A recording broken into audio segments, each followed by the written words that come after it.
Everyone, this is about empowered objects. In Buddhism, this is a big thing. So I've got a strong Buddhist background.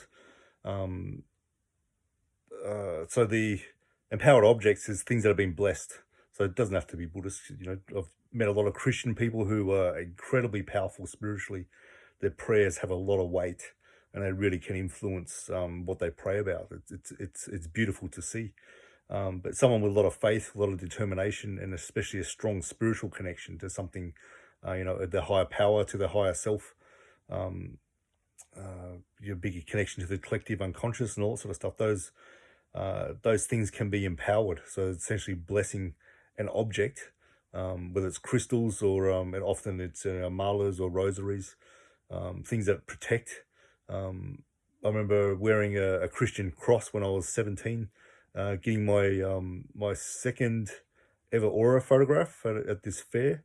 And I've had quite a few aura photographs done because I'm really interested in that sort of area, and I like seeing the changes. What happens.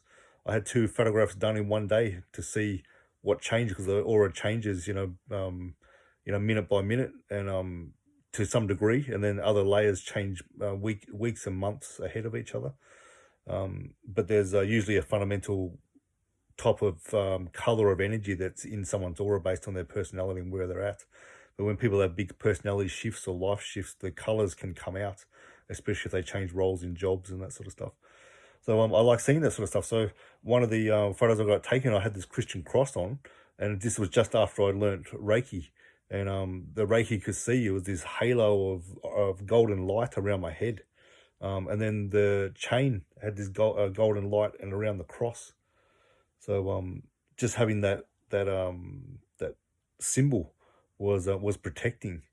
It wards off certain kinds of energies, especially things with malintent.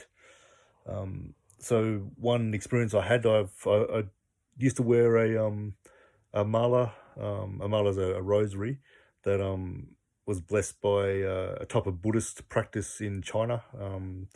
The Ermei mountains. There's five main holy mountains in China. Ermei is one of them. Lots of Buddhist practice in there.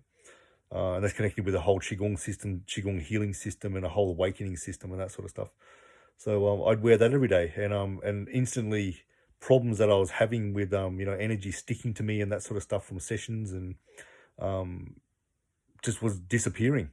And in Chinese medicine, doctors will often carry jade or wear jade on them because it's very hard. The hardness of the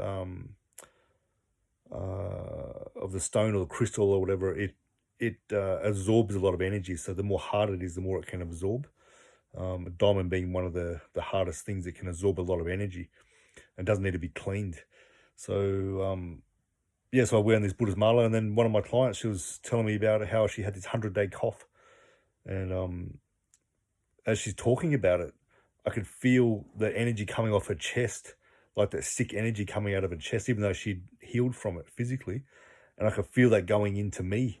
And I was like, shit, this is interesting. Oh, shit, I'm not wearing it today. And it was like I had to really protect my energy quite strong and just make sure I cleared that energy out when I got home with my Qigong practice and just being in nature. But I didn't forget my mala after that. And I didn't normally feel that sort of thing. So I knew that this mala is warding off those kind of, especially health related disease type energies. Um, uh,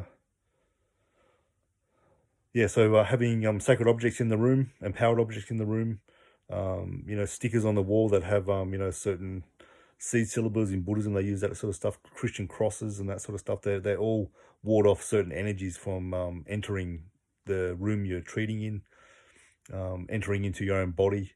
And I feel the empowered ones, they radiate a strong auric vibration that stops things sticking as well. So that's some things that I do. And I also use the octahedron. I sage my place and my body every now and then, just when I feel I need to. I do a meditation practice, a Buddhist practice that'll essentially pouring certain kinds of light through the whole body and just getting every nadi channel and meridian channel flushed. And it's incredible to feel. I was processing a bit more stuff than I was expecting there. Because in the end, ultimately, when people's energies going into the aura and especially into the body, it means that you have to process it. I remember occasionally things would seem like they would stick to me, and I'd go home and it would go to the person who was more darker in the house.